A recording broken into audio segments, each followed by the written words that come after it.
and Stoudemire, pretty much all the Blazers had going. Steve Smith, fancy behind the back, dishing to Scottie Pippen. Nice look to Stoudemire, who goes for the reverse.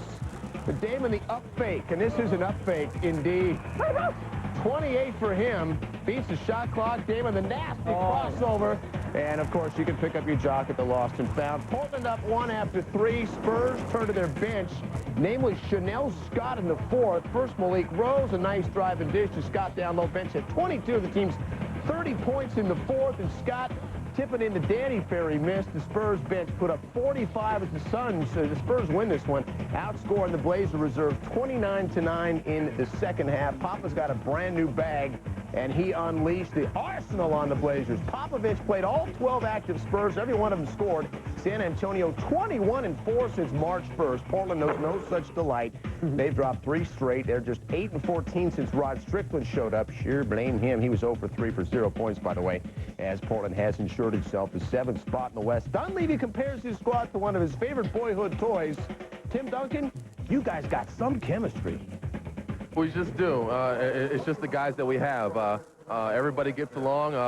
We're all team players, and we all want to win, and we know what it takes to win. Like Etch-a-Sketch. Okay, what's that good game we had? You Etch-a-Sketch. That's it. You know, you turn it up, it's all of a sudden it's empty. You know, that's where we are right now. It's all empty.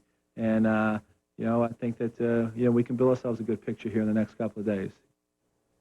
I miss my Etch-a-Sketch. Etch-a-Sketch. And those things can be pretty sloppy when they spring a leak, and clearly the Blazers have. They've been a disappointment. I mean, that's a lot of money to spend for 7 seed. Well, they are disappointed. As a matter of fact, they were my preseason pick, but I'm smart. I know when to jump off the bandwagon before it crashes. You watch the Blazers play, there's a team that's imploded. Now they're talking about maybe coming together and putting their chemistry together to win.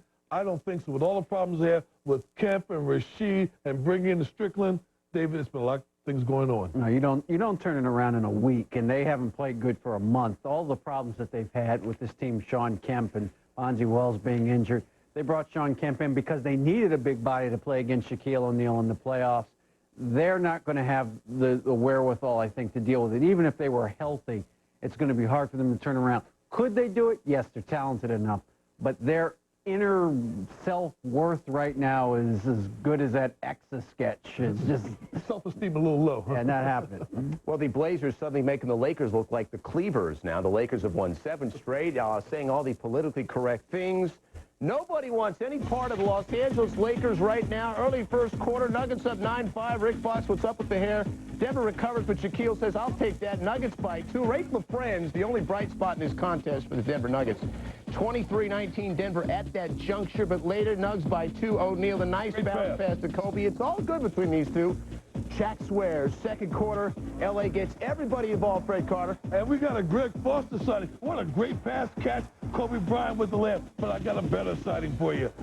Stanislav Medvedenko. I can buy a foul, please. With the pass to Shaq. Do it, big fella. We go to the third now. Lakers by 10. And Bryant, feed big fella. Clearly, those are the instructions. Lakers by 10. 71-53 Lakers looking to wrap up the Pacific. Bryant knocking the ball loose from Anthony Goldwire. He's not going to share this one. Lakers by 20, part of a 16-2 run in the 4th. Shaquille O'Neal doing something extra special, Freddie. Oh, it certainly is. And what he's doing is he's sending a message to the rest of the league, no more than a hack and Shaq. He's knocking down free throws, got a good touch, and it's scary. Before was an equalizer when he didn't make the free throws, but now he's making it. League, look out. That is a thing of beauty. 13-13 from the line. Homage to the daddy. It's unfair. 13 boards as well. The 13 for 13 from the stripe. That is the most free throws he has made without a miss in his career. Also becomes the first player since Moses Malone to record at least 30 points and 10 rebounds in 11 straight games. Kobe 11-13 from the line himself. Rafe LaFrentz 22-13 led Denver in the loss, which guarantees the Nuggets its 6th straight losing season. Now, Phil Jackson passing along a few books to Kobe, hung a Jungle Book passage in the locker room, calmly waited for the turmoil to pass. David Aldridge, they look like champs, and the offense has been back since Kobe's been back. But they're doing a lot of this with defense, allowing just 93 points the last 8 games. Yeah, defense is what gets it done. And first of all, let me give a shout-out to my friends over in Sacramento. Yeah. Come on now. My hometown. Well, had the Pacific won and decided not to win it. So anyway, the Lakers went ahead and took it because their defense has been terrific the last couple of weeks. Kobe being back helps. Shaquille is really starting to assert himself in the low post, but I still think Derek Fisher coming back, a big reason why they're doing it. He was the guy that last year during the playoffs, when they needed to stop Stoudemire, when they needed to stop Travis Best, they put Derek Fisher in the game for defense. His ability to defend point guards allows Kobe to kind of roam a little bit.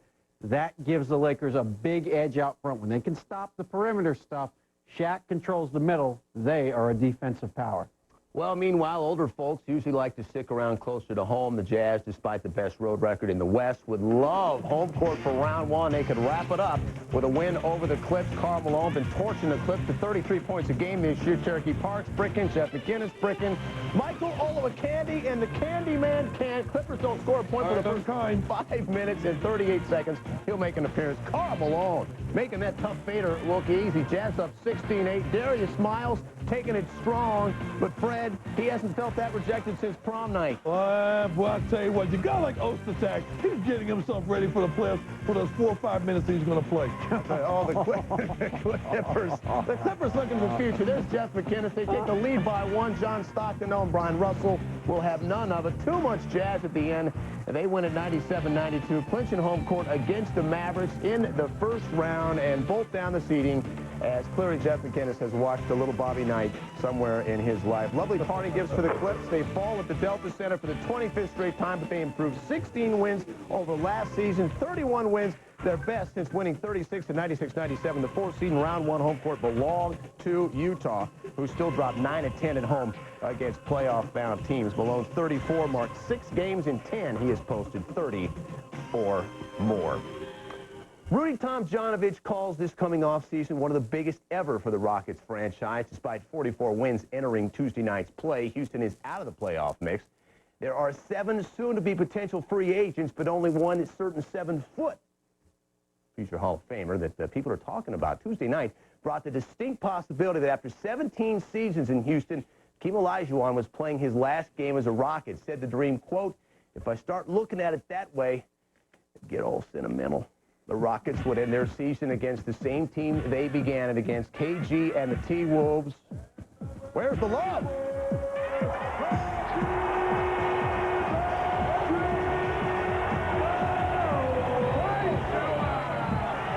Now, Fred Carter, I think he stole the Dream Shake from you, actually. But Hakeem picking up the loose ball, throwing the long pass to Steve Francis.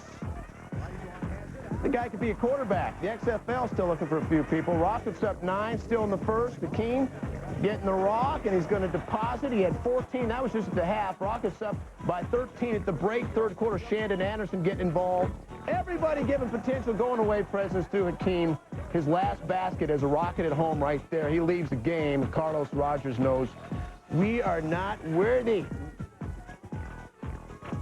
True champion. Indeed. Now, with 45 wins, the Rockets have the most victories for a non-playoff team since the league expanded to a 16-team playoff format. They hammer the Pups on the board, 54-37. In fact, no mini player had more than 6 rebounds. Eerie here, though.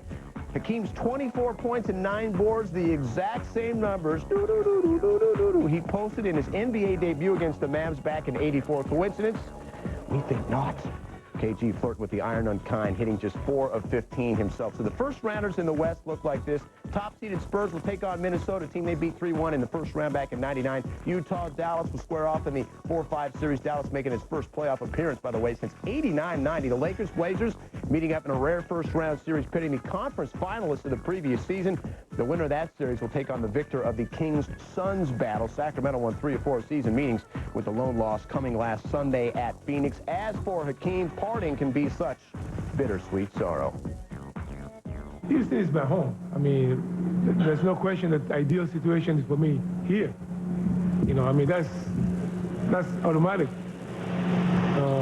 But regardless, I think the fans, regardless of what we've shared together, what we have accomplished together, the fans, the organization, it's always going to be a family, regardless of what happens. And we would have something special that we cannot overlook that. And it's something special to me. Well, David Aldrich, it was something special. He loves the organization, he loves his city, and the feeling is likewise. But as far as him being a part of the future? No. Unfortunately for Akeem, they just have too much to do this summer. They're not good enough, and they know that. They are a team that, even though they won 44 games in the West, that's not going to get it done. You got to get toward 50 to get in the playoffs. They know they have to address their situation inside. They want to make a run at Chris Webber. They're going to use Akeem Olajuwon's salary to do that. Akeem probably will be in the league next year, probably Miami, unless Patrick Ewing beats him down there to be Alonzo Mourning's caddy. But somebody will take him on. I think Akeem has proven over the last 3 months he's still got some basketball left in him if you use him the right way. Maybe not the first option anymore, but he's still a pretty good option to have. Yeah, and South Beach, not a bad place to watch the sunset on one's career. Well, while some pawn of the future of Olajuwon, remember that Penny guy? Penny Hardaway began practicing with the Suns Saturday and says his heart is telling him to play, but his body is telling him to, quote, slow it down and make the right decision. Hardaway's played in just 4 games since knee surgery last May. Playoff rosters, by the way, are due out on Thursday. On the way is U-Haul already getting calls from certain coaches. Miami eager to tell the world we're number 3, and the Sixers have a dress rehearsal against their first-round foe. Would their supremacy be in question without the answer? This is the NBA Tonight. George Karl says, let's go to Rafer Alston. He was trying to set a play. Yeah, Rafer thought George Karl won. Look at him spin. Oh, Rafer Alston. Corkscrew, shake and bake. 17-11, Indiana. The scoop and the hoop by Reggie Miller. Red hot, Reggie Miller. Locked in as the 2 seed. Eddie Jones and the Heat could get the 3 seed with a win. Zoe, deltoids the size of cauliflower. Sam Cassell on the IL, given away for Rafer Alston. First quarter, so working it off the glass, kissing glass and taking names. The baseliner has fallen 2. More Zoe, tough angle, Jay off the glass. When it's going your way, it's going your way. Heat by 12 after 1. Zoe on the glass. Now watch the second quarter outlet to Ricky Davis. This is how you run the fast break. Ball never touches the floor, Fred Carter. Oh, that's pretty. Isn't that exciting? And, of course, dominating on the boards. And that's the way you got to play the Bucks. Down inside, muscle, beat them up, watch Zoe in the lane. Gets in there, gets great position, offensive rebounds, 8 on a night for the big guy. I like the way he works. And the Heat making a run late second, Anthony Carter. Eddie Jones, hoo-ah! Third quarter, the Heat up. Zoe tipping back to AC. The nice look for Mason for the lay. We still love you, Mace. You're still a part of this offense. Heat by 9. Rayford, the sweet spin and the tough hang and the love in the fourth. He does not look like E.T. it says here in front of me. More Rayford. Feeding Irvin Johnson, big jam, 2-point game. Miami now down 3, buck 45 to play. Zoe and Eddie working it all around, and the 3 ball is pure. We're tied at 87. Bucks won't go away. Down 2, big dog.